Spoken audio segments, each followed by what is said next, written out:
नीले सियार की कहानी। एक बार की बात है, जंगल में बहुत तेज हवा चल रही थी। तेज हवा से बचने के लिए एक सियार पेड़ के नीचे खड़ा था और तभी उस पर पेड़ की भारी शाखा आकर गिर गई। सियार के सिर में गहरी चोट लगी और वो डर कर अपनी मांद की ओर भाग गया। उस चोट का असर कई दिनों तक रहा और शिकार पर नहीं जा सका। खाना न मिलने से सियार दिन प्रतिदिन कमजोर होता जा रहा था। एक दिन उसे बहुत तेज भूख लगी थी और उसे अचानक एक हिरन दिखाई दिया।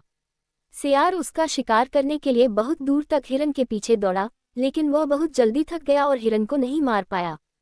सियार पूरे दिन भूखा प्यासा जंगल में भटकता रहा, लेकिन उसे कोई मरा जानवर भी नहीं मिला जिससे वह अपना पेट भर सके। जंगल से निराश होकर सियार ने गांव की ओर जाने की ठानी। सियार को उम्मीद थी कि गांव में उसे कोई बकरी या मुर्गी का बच्चा मिल जाएगा, जिसे खाकर वह अपनी रात काट लेगा। गांव में सियार अपना शिकार ढूंढ रहा था, लेकिन तभी उसकी नज़र कुत्तों के झुंड पर पड़ी जो उसकी ओर आ रहे थे। सियार को कुछ समझ में नहीं आया और वो धोबियों की बस्ती की ओर दौड़ने लगा। कुत्ते लगातार भौंक रहे थे और सियार का पीछा कर रहे थे। सियार को जब कुछ समझ नहीं आया तो वह धोबी के उस ड्रम में जाकर छुप गया जिसमें नील घुला हुआ था। सियार को न पाकर कुत्तों का झुंड वहां से चला गया। बेचारा सियार पूरी रात उस नील के ड्रम में छुपा रहा। सुबह सवेरे जब वह ड्रम से बाहर आया तो उसने देखा कि उसका पूरा शरीर नीला हो गया है। सियार बहुत चालाक था। अपना रंग देखकर उसके दिमाग में एक आइडिया आया और वह वापस जंगल में आ गया। जंगल में पहुंचकर उसने ऐलान किया कि वह भगवान का संदेश देना चाहता है, इसलिए सारे जानवर एक जगह इकट्ठा हो जाएं। सारे जानवर सियार की बात सुनने के लिए एक बड़े पेड़ के नीचे एकत्रित हो गए। सियार ने जानवरों की सभा में कहा, क्या किसी ने कभी नीले रंग का कोई जानवर देखा है? मुझे ये अनोखा रंग भगवान ने दिया है और कहा है कि तुम जंगल पर राज करो। भगवान ने मुझसे कहा है कि जंगल के जानवरों का मार्गदर्शन करने की जिम्मेदारी तुम्हारी है।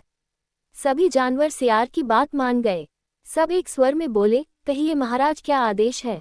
सियार ने कहा, सारे सियार जंगल से चले जाएं, क्योंकि भगवान ने कहा है कि सियारों की वजह से इस जंगल पर बहुत बड़ी आपदा आने वाली है।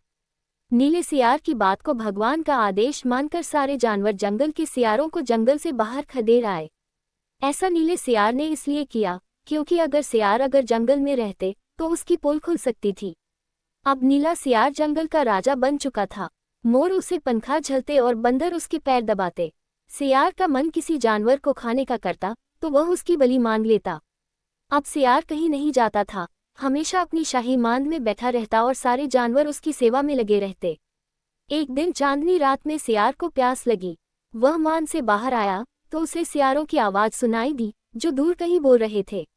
रात को सियार हू हू की आवाज़ करते हैं क्योंकि ये उनकी आदत होती है। नीला सियार भी अपने आप को रोक न सका। उसने भी जोर जोर से बोलना शुरू कर दिया। शोर सुनकर आसपास के सभी जानवर जाग गए। उन्होंने नीले सियार को हू हू की आवाज़ निकालते हुए देखा। तब उन्हें पता चला कि ये एक सियार है और इसने हमें बेवकूफ़ बनाया है। अब नीले सियार की पोल खुल चुकी थी। ये पता चलते ही सारे जानवर उस पर टूट पड़े और उसे मार डाला। कहानी से सीख, हमें कभी झूठ नहीं बोलना चाहिए। एक न एक दिन पोल खुल जाती है।